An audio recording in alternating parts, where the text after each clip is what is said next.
Hello everyone. Today I'm going to walk you through what Timelock actually does. Right now, among the top 10 protocols on DeFi Llama, 9 are using Timelocks. Across the whole blockchain ecosystem, roughly 4,800 on-chain entities use some form of Timelock mechanism. So why do so many teams trust this design, and what problem is it really solving?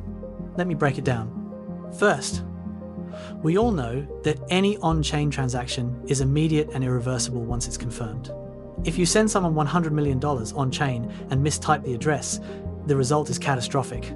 Now, imagine there is a mechanism that gives you enough time before execution to check whether your transaction is valid and your parameters are correct.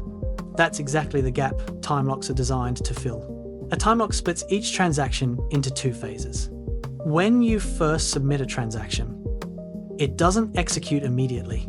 Instead, it enters a pending pool in a locked state. During this waiting period, you can cancel the transaction, but you cannot execute it yet. Only after the delay ends are you allowed to execute it. In this demo, I've set the delay to 10 seconds, but in real protocols, it's often closer to 2 days. So, if we realize the parameters of a pending transaction are wrong, we can simply cancel it. Here's a real example. When Curve was configuring liquidity, they accidentally set min amount to 0 and got exploited. If that configuration change had gone through a time lock, the team could have spotted it during the delay and cancelled it before execution. Let's fire off a few more sample transactions. This is similar to the recent PayPal incident, where they mistakenly minted a huge amount of PYUSD. If you notice a mistake like that during the delay window, you can just cancel the mint.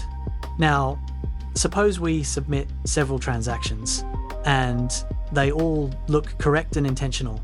During the lock period, you have time to review each one, and if everything checks out, you execute them.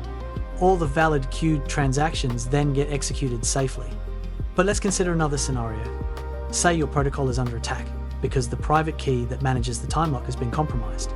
A hacker submits a malicious proposal to your protocol, for example, to mint ETH to their own address. If you detect that this is a hacker transaction, you can cancel it during the delay and only let the legitimate transactions go through. So, what else can a time lock help with? Most serious attacks happen because the attacker ends up with the highest level of permissions. Effectively, they own your key. With a time lock in front of execution, even if someone has your key, abnormal actions still have to wait, giving you a chance to spot and cancel them. The same applies when you make a mistake in the parameters. You can still cancel before the damage is finalized. Take multi-sig wallets as another example. In the past, incidents like the Bybit case saw around 40,000 ETH moved out because of a multi-sig issue.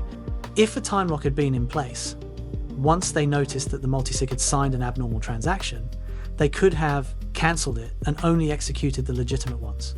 In this way, every transaction that actually gets executed is both correct and safe. And that, in essence, is how Timelock works.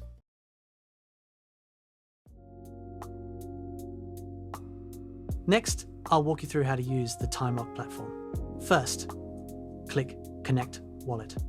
Here, you can choose to connect MetaMask or connect a safe wallet. In this demo, we'll use MetaMask. Once connected, we can create a brand new Timelock wallet for ourselves.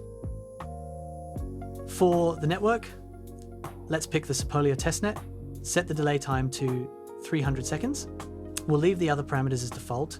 After confirming everything looks correct, click Deploy. Once the wallet contract is deployed, we can add a note or label for easier identification.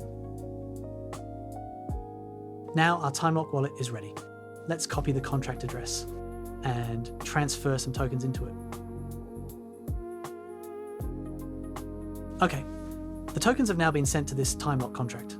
Next, we move to the transaction creation page, select the Timelock contract we just created, then enter the target address, which in this case is the ERC20 token contract address, set the value field to 0, and choose the execution time as today.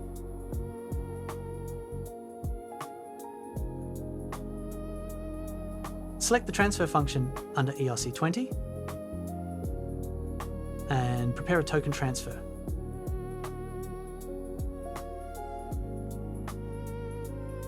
Now fill in the transfer amount Once we've double checked all the parameters and everything looks fine, we can submit the transaction. The transaction has been sent. Click refresh and you'll see our new queued transaction appear here. The details are clearly decoded, which target contract we're calling, which function and value, and all the parameters being passed in. At this stage, the transaction is in the waiting period. We are only allowed to cancel it, not execute it yet. You can also see the expected execution time. For example, December 19th, 2240. We'll wait until that time arrives before executing it. Before that, you can configure notification channels here, such as a group or mailing list.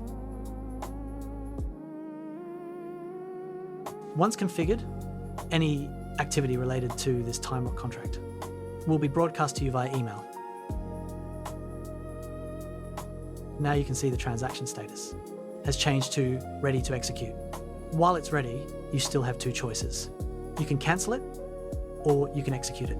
In this demo, we'll choose to execute, confirm the transaction in your wallet.